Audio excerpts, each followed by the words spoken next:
So I don't have to be prepared for this one, right? This isn't a thing where I had to watch something. Well, no, you do have to be prepared, but not by watching stuff. More importantly, I think I lied to our audience. Yeah?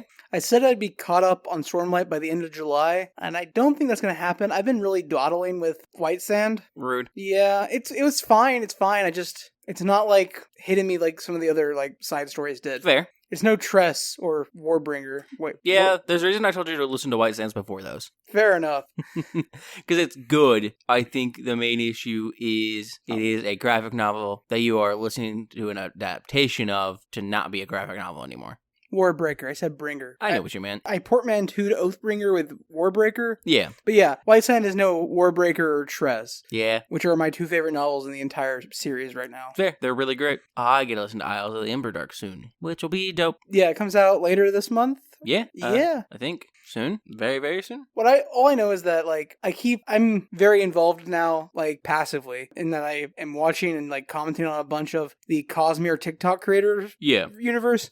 And what I can tell you is, nobody talks about Warbreaker or Tress as their favorite books in the Cosmere. It's always like Oathbringer, that's the third book, right? Yeah. It's either like Oathbringer or Rhythm of War gets a lot of shouts. It does, yeah. And like several different Mistborn books get like a lot of love. You know, it's normally Mistborn or Stormlight. But nobody's ever been like, Tress is like one of the best novels in the Cosmere. And it's like, but why not? Tress is one of the best novels in the Cosmere. You'll see that a lot more from people who say they're not super invested in the Cosmere. They'll say Tress is their favorite. Yeah. I mean, I get it. Like, Tress is 100% like... I think the issue is people are like, well, when I say this is my favorite, it means that this is my the highlight of this series in the Cosmere for me. Yeah. But that's still saying, yeah, but I'm still tying on all the other stuff kind of to it. Yeah, like which is incorrect. If I'm talking about a single individual book, it's like when I'm talking about a single individual song from an album. I have albums from bands that I much prefer over other albums, but hey, my favorite song by that band's not from that album. We were just talking about this in regards to My Chemical Romance. Like, my favorite My Chemical Romance songs are The Sharpest Lives and Planetary Go. Yeah. And Planetary Go is off my favorite My Chemical Romance album, but Sharpest Lives is not. Yeah. Sharpest Lives is The Black Parade. Mm-hmm. My favorite album by them is Danger Days, The True Lives of the Fabulous Killjoys. Yeah, it's a great fucking album. It's my favorite album by them as well. And it's just, I see what you mean. Like, they're saying, because this is my favorite series, my favorite book thus must come from this series. It must be my favorite book in the series, yeah. Which is, I guess, like a fair take. Like, if that's, I understand how you could get to that line of reasoning. Yeah. But I don't think just because my favorite anime is Bakuman, that my favorite episode of anime of all time has to be from Bakuman. Yeah, I completely understand you. Also, on a different note, Isles of the Emberdark was yesterday. Oh, it released. I was fairly certain it was the 10th, but I wasn't going to say anything, so I was just checking my Audible, and now it's currently downloading. Nice. You have something to do with the rest of your weekend. No. I already had plans. Isles of Emberdark is in line with the Sixth of Dusk. Like, that's part of the same universe. I mean, yes, Josh, it is part of the same universe. Okay, that's part of the same, like, planet story.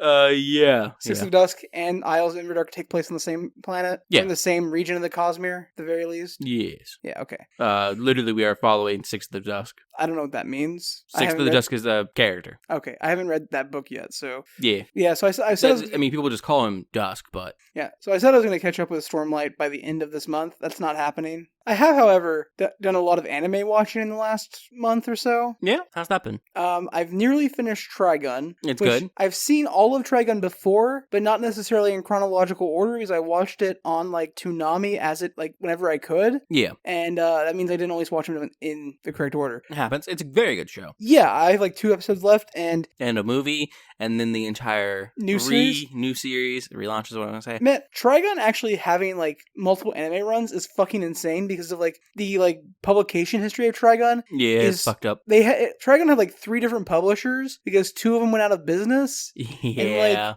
the fact that it's a continued series across 3 different publications and has 2 different, like, runs of... Anime? No, I'm Tonkabons. Oh, Tonkabons, yeah, of collections. And then now also 2 different runs of anime. Like, that's impressive that it, like, managed to do so well. Like, yeah, honestly kind of a surprise. Mm-hmm. But yeah, Trigun's been a lot of fun, but I also went back and watched all of Season 1 of Solo Leveling because I was making Justice watch it. And then watched all of Season 2 of Solo Leveling. It's fine. Yeah, that's exactly where I've been on it the entire time. I think Solo Leveling is like a solid 6.5 to 7 out of 10. Yeah. Like, I enjoy it, and it's fun for what it is. I finished it, by which I mean I watched the 2 seasons and then I read the manhwa. I didn't know you did that. Not because I was super invested into it, but because my brain went, I wonder how long it is. Saw that where we were in the show was a little over halfway in the entire thing. Knowing manhwa chapters aren't very long, went, oh, there's maybe another season. Yeah, they're looking at season 3. And my brain went, I kind of don't want to watch a season 3. I want a reason to not watch a season 3. Fair enough. So I just read the rest of it literally that night. I finished reading the rest of it before you woke up. Fair enough. So I was actually talking to our friend and friend of the show, Chris, about Solo Leveling because he hasn't watched it before. Yeah. And he said, actually, first I want to get, what if you had to like condense Solo Leveling down to like 2 sentences, what is Solo Leveling about? Like from a themological perspective, not from a thematic perspective, not from like a plot perspective. From a thematic perspective? Yeah. I mean, you now have the like foresight of having finished the entire series. Yeah. Or hindsight, I guess. Fighting big monsters. That's really just it. Okay, because Chris has been told by multiple people that Solo Leveling is just a power fantasy about being powerful.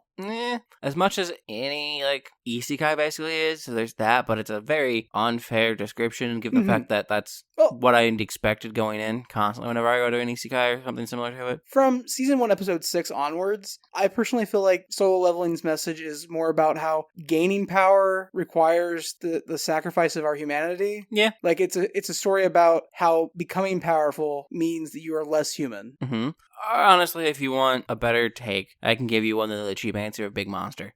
Yes, you are correct. It's definitely about how gaining power can chip away your humanity, but it has the caveat on it that it tries to do and starts doing here and will continue to do throughout the series. That is, to have power, to have immense power that can affect other people, is to inherently change yourself. Mm-hmm. And then the real struggle of power is to regain, retain, and embrace your humanity. Despite having the power? Yeah, that all feels like much more what the theme of the show was feeling like than, it's a power fantasy about being powerful. It's like, yeah, it is a little bit. Look, you want a spoiler, man? Sure. I'm cool with spoilers. Man becomes a god. Man is basically a god. He is as godlike as anything can be other than God, which is real in this world, but dead, so... So are you saying the end of this is the same as the end of the Prism series?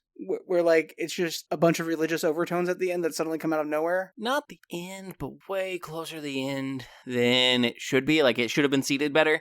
Absolutely, yeah. Like, apparently that's a big criticism of the Prism series by Brent Weeks, is how much, like, the religion just, in the case of Brent Weeks' Prism series, how much the Christian overtones just come into play in the last book without any, like... Yeah, it kind of does. But, this does that. It's not necessarily Christian, though it's heavily Christian. It's just fantasy Christian. Yeah, that makes sense. I mean, the Prism series is also fantasy Christian. Yeah, but at least in this one, fantasy Christian god's dead. Fair enough. In the Prism series, it's not dead, but doesn't do a fucking thing, really. We are dealing with a Messiah prophecy, throughout. And, for me, at least, reading the last book in that series, it was very obvious that, it had been a Messiah prophecy the entire time. Yeah, and even the last book leading up to it, there's definite hints at it. But, apparently that's a big criticism people have of that series. I enjoyed the series, I don't have a problem It's one of my favorite fantasy series. It's very, very good. It's so much fun. I wish his other writings were good.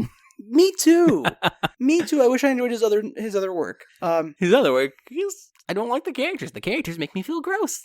Just to be fair, he does a really good job of writing horrible people, a story in such a way that being exposed to his characters does make you feel gross, and that's a really it's a strong thing to do. I've definitely read books like that I'm like, it's a good book. I'm not reading it again. We've talked about this before. Yeah, the Daniel Radcliffe movies, Horns fucking Nabokov, basically anything Nabokov has written. I'm like, you write very well. I don't want to feel any relation to your characters. Please stop it. I don't like them. They're gross. They disgust me.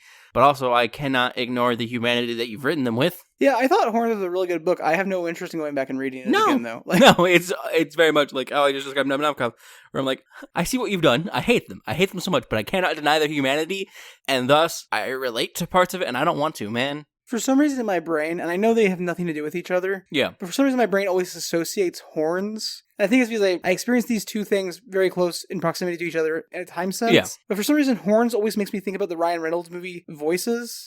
Oh, fair. It's a good movie. Which is probably one of my top 10 favorite movies of all time. It's a very fun movie. Yeah, it's a lot of fun. I think the ending's kind of weak, but other than that... Oh yeah, the ending is hella weak, but the movie itself is a lot of fun. And in some ways, there's like some tonal similarities between Horns and the voices. I see what you're saying, yeah. But other than that, nothing alike. No, not at all. The Voices is a fun romp. Horns is a little introspective and disturbing. Yep.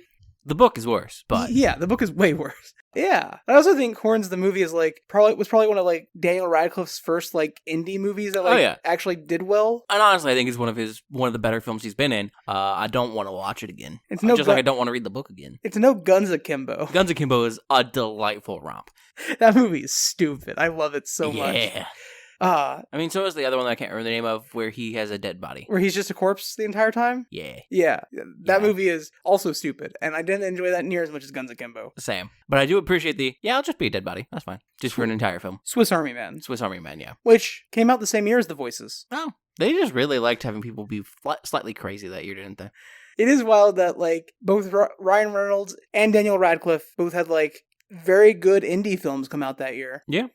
But we were talking about anime? We were talking about anime. Talked about Solo Leveling, which has been a lot of fun. I do think... It's been fun. I do think Season 2 wears its Hunter x Hunter inspiration so blatantly on its sleeve. Yeah, it feels like it very much. And, like, that's fine. Hunter x Hunter is probably one of the best shonens that's ever shonen. It's fucking great. But it's a little much with the ants and the Hunters Association and... Yeah. Other than that, Dandadan's come back for Season 2. I've only seen Episode 1 of Season 2 so far. Episode 2 has released. And I think, technically speaking, if you have, like, the right connections to Japanese media, what I mean is, like, you have probably a VPN and either can understand Japanese or find a dubbed version. The first 3 episodes are out because they were released as a movie. Nice. But here in America, if you don't have a VPN, we only have 2 episodes right now. Whoa. I mean, honestly, still woo. I got more Dandadan, which is dope. I still think Dandadan is probably one of the best animes of the 2020s so far. I would agree. And, like, it's not close, I don't think. No. Which brings me to, like... People hate on Dandadan so much. Yeah. And I get it. It's like, I get a little bit of it, right? Like, if you're uncomfortable with, like, these sexual overtones that are in the show, especially early on. Yeah. I can understand why, like, that might drive you off of the show. Fair. But at the same time, the show isn't, like, specifically about, like, sexual abuse. Yeah. Like, it's, like, the first 2 episodes really make it seem like it's going to be. It's more about, like, discovering yourself as a person. It's a coming-of-age story. Yes. And those do have to deal with some sexual tension because... That's part of coming of age. Yeah, like, it's a necessary part of coming-of-age tales because it's part of what coming to age means. Yeah. Anyways, Dandadan, a lot of fun. I love that show. Fair. I don't have much to say about episode 1 because it didn't advance the plot too much. Yeah. Like, it didn't really tell us anything new. Not really. I think that's all I have for anime right now. I do plan on, after I finish Trigun, going back and rewatching all of Samurai Champloo. Not Rurouni Kenshin? They're about to do a special with him, though. Hell, Hunter's writer, Togashi, you know, the guy who hasn't been writing stuff because his back's really in a lot of pain, is doing special stuff for it. Justice, please don't drag one of my favorite mangaka's names through the mud like that. Togashi's doing it himself! The mangaka of Rurouni Kenshin was his mentor. He was his first student. Like, yeah, in Japanese culture, there's definitely some type of like obligation there. Oh yeah, absolutely. Like, I'm not excusing Togashi for supporting an active pedo who had so much pedo content on his computer that he had to be investigated as. Wasn't it measured in petabytes? I don't remember. I just know there was so much there that the police thought he was a distributor and creator and not just like somebody that like I know was a piece of shit. That's how much pedo shit the Rurouni Kenshin's creator had on his computers. Yep. And Shonen Jump and a bunch of artists and mangakas are supporting him because it's the 30th anniversary of Rurouni Kenshin. Yeah. And the part that actively is super fucking... It's all bad. But part of the things that's annoying me and a lot of other people, it's not just Togashi, it's a bunch of other creators, and several of them haven't written their own shit in a while because Oba and Obata are supporting him. Because they just haven't had anything they felt like writing, or they've had health issues. See Togashi and a few others. And they're still doing it. It's just like, bro, write your own fucking shit. Don't support this, please. You know who's not supporting it? Who? Kubo. Because Kubo's a man of honor. Yeah. But yeah, Oba and Obata are, and that hurts me deeply because... they've written my favorite work. Yeah, my favorite work by far is from Oba and Obata. If you don't recognize the names because you're not as entrenched in manga or anime as either of us are, even though I don't think either of us are that entrenched in it. No, I don't think so. But Oba and Obata are the creators behind Death Note, Something Paradise, I don't remember. You're talking about Platinum End? Platinum End, that's what it is. Platinum End, Death Note, and most importantly, Bakuman. Yes, which we have talked about millions many times before. It's my favorite manga and anime. Great. Yeah. It's just perfect. But yeah. Yeah, no, I'm not going to rewatch Rurouni Kenshin. Fair. If I was going to rewatch Rurouni Kenshin, I would be pirating it, not using my Crunchyroll subscription. Same. Because Crunchyroll subscription is going to give the people in charge of that metrics that say people are still interested in his creations. Yeah. If I pirate it, that is A, not measured and tracked as efficiently, and B, more importantly, shows no monetary support for him. True. What really sucks, actually it doesn't really suck, there's a bunch of shit that sucks. What is a really petty thing to say, but does bother me is, man, I really fucking loved Rurouni Kenshin as a kid, and I hate the fact that I can't, like, rewatch it and feel okay with myself doing so. Look, Rurouni Kenshin is a great anime. Yeah. It's so good. It's just that if you're currently watching it in any way that costs money, you're directly supporting a pedophile. Yep. So, I mean... Okay, with so much that, again, he was thought to be a creator and distributor, most likely. Mm-hmm. So, yeah. Yep. It's like... TikTok has a bunch of like trends, and one of them right now is listing your top 10 favorite fantasy book series. Yeah. And I was scrolling and I found one, and I was like, oh, sure, whatever. Like, maybe there's book suggestions here I can see. And the first one was... It's never good suggestions. Well, the first one was Stormlight Archive, and I was like, oh yeah, obviously, Stormlight's fantastic. Like, who's gonna like shit on Stormlight? And then they had Mistborn, because obviously. Yeah. And then they had Harry Potter, and I was like, you're done. I can't like take any suggestions you have. And they're like, they didn't even like try to defend it. They're just like, J.K. Rowling created such an amazing world. And no, she didn't. There are no explanations for her magic system that are consistent or really stick. Like, we're given spells, told they work because they say pseudo-Latin, and they have to wave their wands in a certain manner. Sometimes they have to wave their wands in a certain manner. Sometimes they don't need the wand. Sometimes they just have to point with the wand. Sometimes they don't need to say words. Sometimes they do. Sometimes things are just inherently magic. Okay, sometimes they aren't. So I don't want to defend Rowling here, but she does specifically lay out what it takes to like be able to cast spells without words. Yes, and she says it requires being very, very powerful. But there are instances in both the book and the movie where people that we've been established that aren't powerful just do it. That's fair. It's also like how the books established the reason Draco can't make a Patronus is just because he's not very good at high-level magic. Yeah. And Patronus charms are incredibly advanced magic. But then he does high-level magic. But also in the movies, they make it just seem like... You gotta be loved. Yeah, you gotta have love. You gotta feel love. Yeah.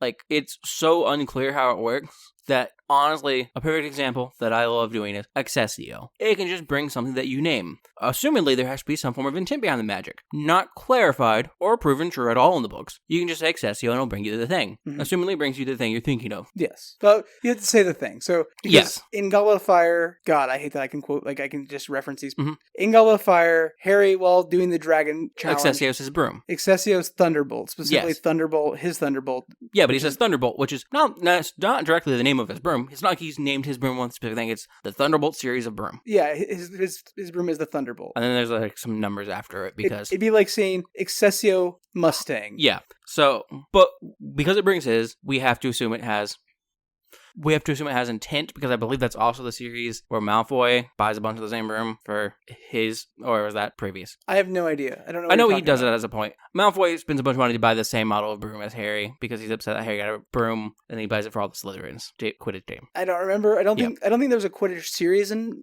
I don't think there is. You're right. Because I don't think it's the Thunderbolt. I think it's Firebolt. Whatever. Either way, it doesn't really matter that much. But it brings him his specific broom. So it's either bringing the closest... No. What you're thinking of, I think, is Chamber of Secrets or Prisoner. Fair. Because, like I said, I don't care that much. It's either Chamber of Secrets or Prisoner of Azkaban, because he has the Nimbus 2000. Okay, yeah. And then they get the next model better than that, even though the Nimbus 2000 was brand new the year Harry got it. It's fine. It doesn't really affect what I'm going with this. Yeah. So either it brings the thing you're thinking of or the closest thing, if we assume Harry's is the closest, right? So, there is no reason that one cannot Accessio fucking anything as long as it's not protected by a charm somewhere. And given the fact that we have basically been told, hey, a bunch of these super evil wizards really just want to kill people or, like, control things, Accessio is one of the most broken spells you can use. Yeah. You can just Accessio anything. Like the moon. Or someone's organs. No, but... Why? Because it doesn't explicitly say how the spell works. It just brings you to the thing you ask for. Yeah. I think... like even better examples than like how flawed the magic system is. The septum curse that Snape invented. Mm-hmm. The slashing curse. Yeah. Cool. We know he invented a thing. At no point does it explain how one would invent a spell. Yeah. It's just like, oh, he made it. Well, you got to make up suitable pseudo-Latin words. And then a gesture. Which the gesture with the wand is just to flick it like a sword. Yeah. But I think a better example than how sense-lacking the magic is within Harry Potter is the geopolitics of Harry Potter. Yeah. Because the further you get away from the UK, the less dense the number of magic schools are. Yep. To such an extent that by the time you get to North America, South America, there are 2 magic schools across those entire 2 continents. Yeah. And one of them's in America, and the one in the United States services all of Mexico, the islands, the United States, Canada. Yeah, all of that, one school. Even though not everybody in that region even speaks one language. And then all the South American countries also have one school. Yeah. More importantly, India, China, Oceania all share one school as well. Yep. And that's a third of the Earth's population. Yeah. Now, even beyond that, even beyond the logistics of how fucking stupid that is, I have to bring in this point as well. Voldemort and his Death Eaters are very obviously a Hitler, Nazi Germany analog. Yes. Except, despite how big of a problem they're shown to be within the Harry Potter world, no other country except the United Kingdom's Ministry of Magic has anything to do with putting a stop to Voldemort. If he is as big of a threat as he's made out to be in the books, it feels like it should be a larger issue across the magical world. Yeah. But it's not, because she wasn't thinking of a larger magical world when she was writing this stuff. Because she's not a good world builder. No, she just went, UK magic. Yeah. That's it. Only affects the UK. Oh shit, people asked about what about in their country. I'll make up some dumb bullshit and be like, that's good enough. And because I don't care about other ethnicities or cultures or people's views on sexuality or religion or anything, all Asians look the same, so I guess they all go to the same school. Oh, you're in America? The US is a place. I guess it takes most of them. Oh, South America? You're all the same too. One school. Yeah. Yeah. And then, like, that's not even getting into, like, the obviously, like, racist stuff in Harry Potter. Like, the goblins and Cho Chang and House Elves and Ferguson. I don't remember what his first name is. I don't either. I thought his name was Fergus. No, you're thinking of Filch. Fergus Filch. Oh, okay. I'm thinking of the Irish student who's only good at blowing stuff up. Yes. The one who plays soccer. Yeah. Also, it's very funny that, what's her name? She's Ron's girlfriend at one point. But in the first 3 movies, she was cast as a black actress. Yep. Also, I just remember her name. It's Lavender Brown. Yep. But as soon as she became relevant in the movies, she was recast as a white actress. Yeah. Like, that's obvious actual racism in play. Yeah. It's fucked up. You can't defend this woman in her writing. Like, no. So, like, I have similar, like, auto write-offs when it comes to, like, people, like, listing their favorite animes. Yeah. Stuff like, if you list your favorite animes and your number 1 anime or, like, even top 3 anime is Sword Art Online, I go, yep, cool. I can disregard your entire opinion. I don't disregard someone's entire opinion if it's Sword Art Online. I give them the chance to say which season, because there are actually good seasons of the show, apparently. I haven't watched most of them, but I am aware of the content of several of them. I can be like, yeah, sure, I get it. You watched good seasons. As long as you're willing to badmouth the bad fucking seasons that are actually shit. Yeah. No, I get what you're saying. But, like, and, like, that's obviously, like, a much lower level of, like, I'm writing off your opinion. He's like, if you have Sword Art, but you also have, like, Attack on Titan and Full Metal Alchemist Brotherhood and, like, Cowboy Bebop, I'm going to be like, no, so you mostly have good taste. Yeah. But as soon as you mention that Harry Potter is one of your favorite books, I'm going to be like, it's sad that you thought you had opinions, because you don't.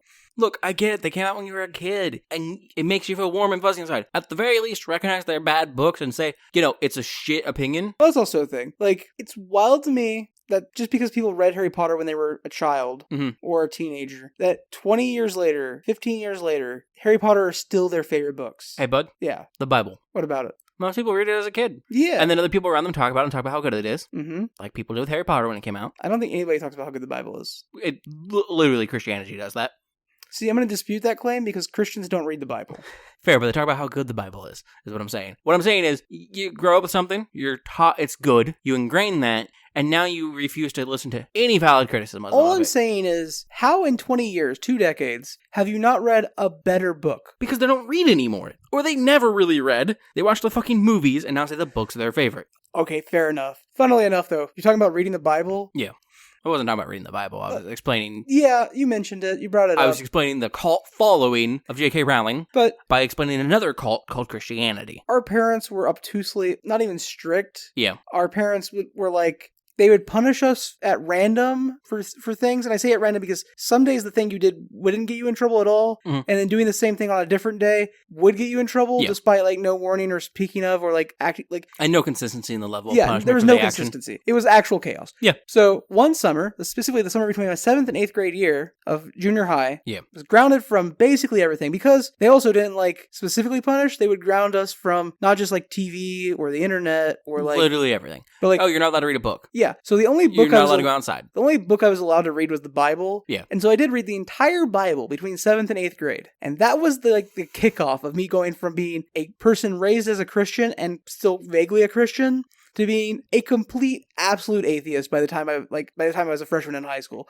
Because right. I read that book that summer and I was like, this is bullshit. It's so contradicting that I'm sorry for Christian listeners if you have to hear this from me, but your book has obvious contradictions and lies in it. Oh yeah. I think I first read the entirety of it because also I would get the exact same punishments basically. And normally when one of us got punished for something, the other one also got punished for the same thing, even if they weren't involved. 100%. So between 1st and 2nd grade, I wasn't allowed to do fucking anything. I read the entirety of our dictionaries. We had 2. I read all of our encyclopedias. We had a set. It was a bad set. It was actually a really good high quality set of encyclopedia. Yeah. It was just super outdated. That's what I mean by a bad set. Well, it was 15 years out of date. Well, it was only out of date because the internet existed. Yeah. And I also read our entire collection of animal encyclopedias. Which were out of date and not very good. Yes. Those were the ones I was thinking of. I just hadn't clarified yet. And then I read the Bible. Very dense for a first grader. Almost 2nd grader. But at that point, as a young child, I was already kind of iffy on God. For the dumbest fucking reason, but I love it. And I love explaining my reasoning to people because they're just like, what? Santa wasn't real. Santa wasn't real. I'd been told my entire life he was real. Hey, magic guy, white beard, loves kids, gives them presents, reward them for good behavior. I'm sorry, you have just described a very boiled down Christian God. And then you have told me that is not real. Okay. Also, as a young child, I had massive fears of anything supernatural. Ghosts, vampires, werewolves, demons, all that shit. You bring up that fear to a normal parent, they're like, that's not real. Well, the Bible told me demons were real. The Bible talks about vampires and witches and stuff. But you're telling me those aren't real. Santa's not real. Fuck you, your God's not real, man. I used to have... That was the boiling down point. Going from 1st to 2nd grade being like, I don't think God's real. Because none of the other stuff they tell me is real. Why would that one be real? As a child, I used to have night terrors. Yeah. But specifically, they were Christianity-induced night terrors. Dude, because my bed as a child, I had a cross above my head, one under my bed, one on my other wall. It formed a rectangular prism that my young child brain went, nothing evil can cross this, but if I accidentally cross it, I can just be killed in the dead of the night by anything evil, because that's the way the fucking world works. Well, for me, my Christianity-induced night terrors were specifically because both of our parents, and I think our mom less so now because she's no longer influenced by that piece of shit that was our stepfather. Sorry, Mom, I know you're listening. But they were both very doomsday Christians, which is fair because the entirety of Christianity is a doomsday cult from the get-go. Yeah. When Jesus was crucified, before he was crucified, he told his followers that I'll be back before you die, and that will be Judgment Day and the end of the world, which obviously wasn't true, so why do you believe in Christianity? Yeah. But beyond the point, parents were very obviously doomsday Christians. Yep. And part of the doomsday Christianity idea is that in Revelation it mentions that only 144,000 souls will be admitted into heaven. Yeah. And as a child, 144,000 sounds like a lot, but it's not. No, not at all. As a child, I was like, there's 300 million people in America right now. Yeah. How many people have lived? How am I going to be a better person, a better Christian than millions, hundreds of millions of people before me? Billions of people. There is no way I want to be in the top 144,000 people when you compare me to billions. Yeah. And that would induce actual night terrors where I would have hallucinations and be in mental distress and screaming and I'd just be told to shut up and go back to bed.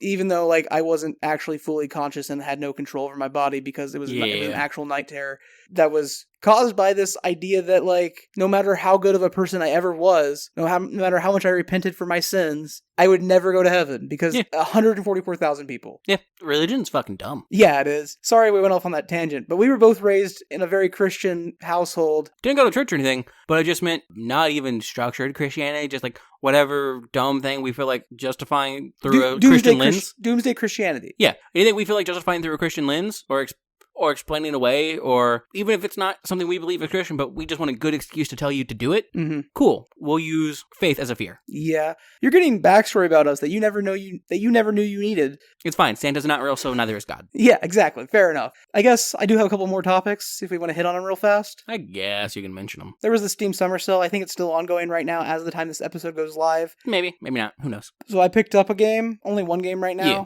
It's called Lies of P. Yeah. It's a Souls-like, often compared to being the closest to a Bloodborne experience you can get without Bloodborne, because Sony won't give us Bloodborne on the PC. Yeah. And I've been playing it. I have about 8-9 hours into it at this point. Okay. I've really enjoyed it. The game's a lot of fun.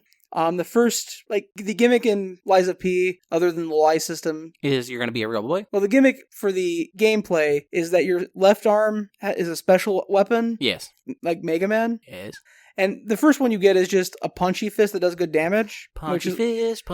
Which is like Mega Man's kick in Mega Man Legends. The second one you get, though, shoots a grappling hook. You can't pull you onto buildings or anything, but it spears into enemies, and if they're heavier than you, it pulls you to them. Yeah, and if you're lighter... If they're lighter than you, it pulls them to you.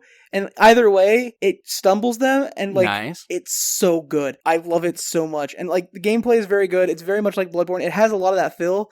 It doesn't have like the regain health way Bloodborne does. Instead, the only way you can regain health after taking damage is if you blocked it. And if you perfect block, instead of taking... Normally when you block, you'll take damage. If you perfect block, you don't take damage, but it still gives you a space to re-heal health. Nice. Which is very good. That said, my biggest qualms with the game so far are, A, it's way too motherfucking easy. Yeah. For a Soulsborne game, way too easy. Fair. Second issue, for a Soulsborne game, it's insanely linear. Fair enough. From what I understand, there is no branching paths ever in the game. There's some like backtracking to like finish up side quests and stuff. Yeah. But no branching paths at all.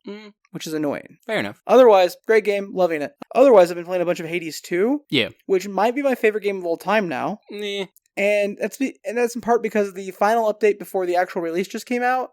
Introduced a bunch more relationship building you can do with characters, and also introduced all the hidden aspects of the weapons. And there's basically art for everyone now, right? Mm-hmm. Yeah. Game is perhaps the most enjoyable game I've ever played. I have so much fun playing Hades 2.